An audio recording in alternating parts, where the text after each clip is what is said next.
என் அன்பு குழந்தையே, இன்று இந்த கருப்பண்ணசாமி 2 பேரின் பெயரை சொல்லப் போகின்றேன். என் பிள்ளையே, இந்த 2 பேரும் தான் உன்னுடைய இல்லத்திற்குள் நுழைந்து அங்கே தேவையில்லாத விஷயங்களை செய்யவும், அங்கிருந்து தேவையில்லாத விஷயங்களை எடுக்கவும் முயற்சிகளை செய்து கொண்டிருக்கிறார்கள். அவர்கள் வைக்க நினைப்பது என்ன, எடுக்க நினைப்பது என்னவென்று உன் அப்பன் உன்னிடத்தில் தெளிவாக சொல்லிவிடுகிறேன்.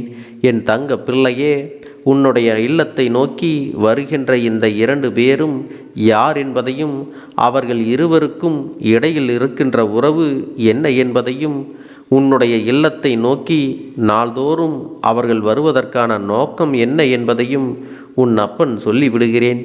என் செல்லமே, நான் சொல்கின்ற இந்த 2 பேருமே உன்னுடைய இல்லத்தின் அருகில் வசிக்கக்கூடியவர்கள்.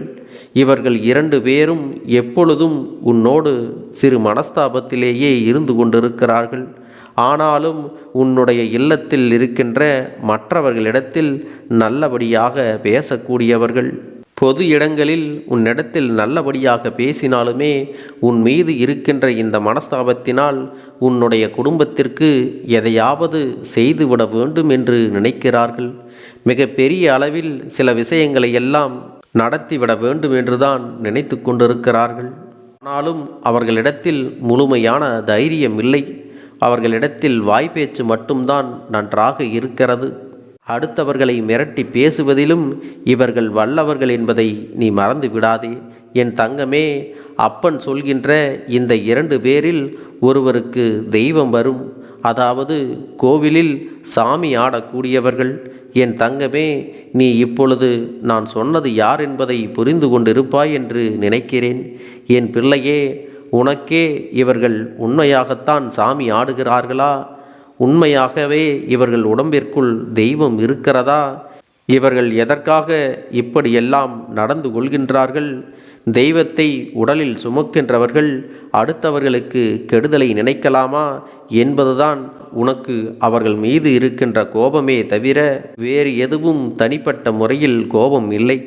என் பிள்ளையே, இந்த கோபத்தினால்தான் அவர்களிடத்தில் நீ சரியாக பேசுவது கிடையாது.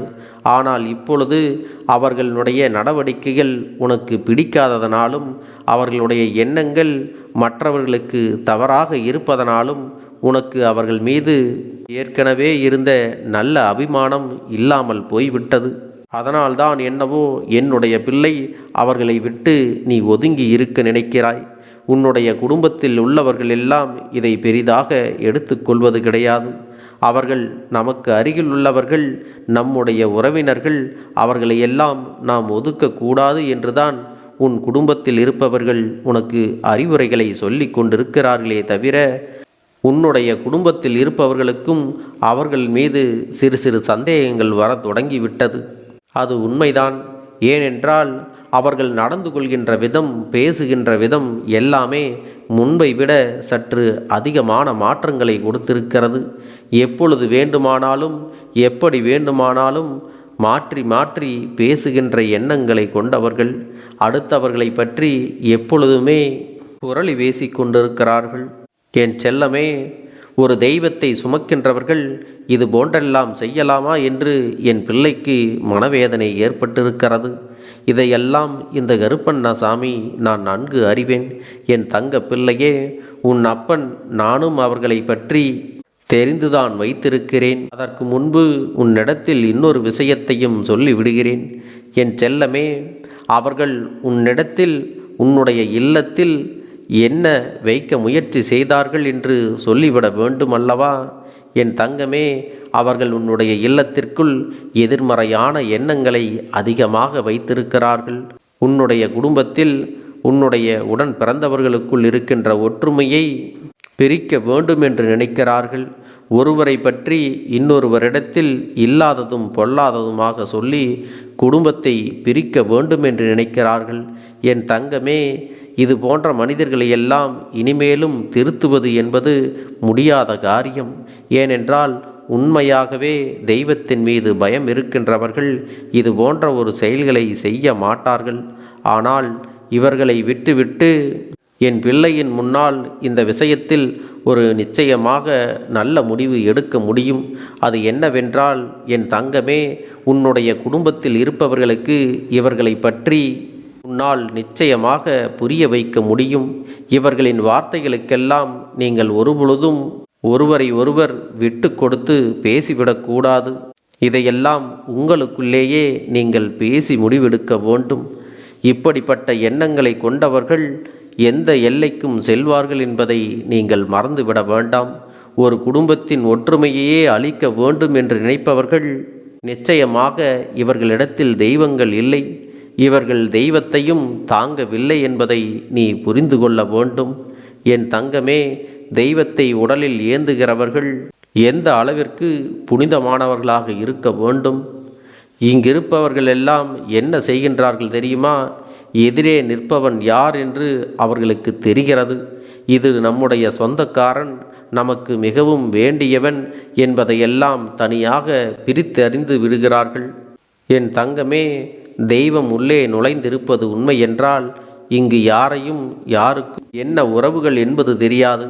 எதிரில் நிற்பவன் தன்னுடைய பக்தன். அவனுக்குள் எந்த ஏற்ற தாழ்வுகளையும் தெய்வம் காண்பிக்காது. யார் ஒருவர் இது போன்றெல்லாம் நடந்து கொள்கின்றார்களோ அவர்களுக்குள் உண்மையாகவே தெய்வம் இல்லை என்பதை இந்த நேரத்தில் நீ உணர்ந்து கொள்ளலாம்.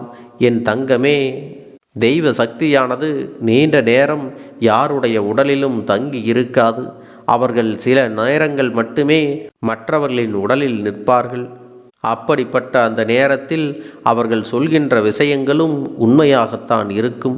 அதன் பிறகு மேலதாளத்திற்கெல்லாம் ஆடிக்கொண்டிருப்பவர்கள் சொல்கின்ற விஷயங்களை, என் குழந்தையே, உன் மனது வேதனைப்படும்படி ஏதேனும் சொல்லிவிட்டார்கள் என்றால் அதையெல்லாம் நீ கணக்கில் எடுத்துக்கொள்ளாதே.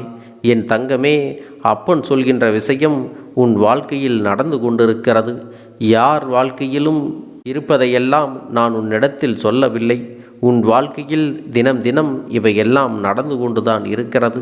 என் தங்கமே, ஒரு நாளும் உன்னுடைய வாழ்க்கையில் நீ நினைத்ததையெல்லாம் நடத்திவிட வேண்டும் என்று அதற்கான விஷயங்களை எல்லாம் செய்து நம்பிக்கையோடு இந்த தெய்வத்தின் முன்னால் நிற்கிறாய் அல்லவா? ஆனால் அவர்களோ தெய்வத்தின் போர்வையில் உன் முன்னால் நின்று உன் மனதை காயப்படுத்தும்படி உனக்கு எதையாவது தவறாக சொல்லிவிடுகிறார்கள்.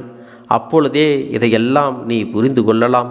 இவர்களின் மனதில் நல்ல எண்ணங்கள் இல்லை, உனக்கு தீங்கினை செய்யத்தான் இவர்கள் முயற்சி செய்கிறார்கள் என்று அறிந்து கொள்ளலாம்.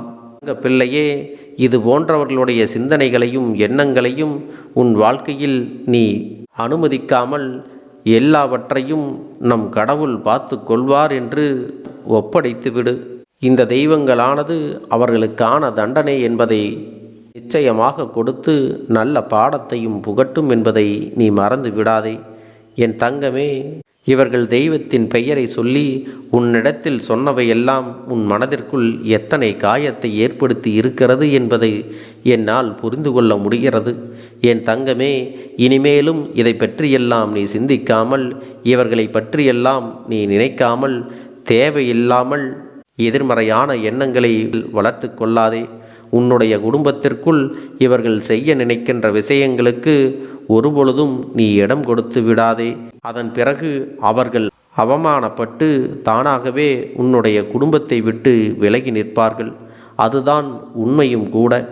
என் செல்ல குழந்தைக்கு இந்த கருப்பண்ணசாமியின் ஆசீர்வாதங்களும் அன்பும் துணையும் என்றென்றைக்கும் முழுமையாக கிடைத்து கொண்டே இருக்கும்.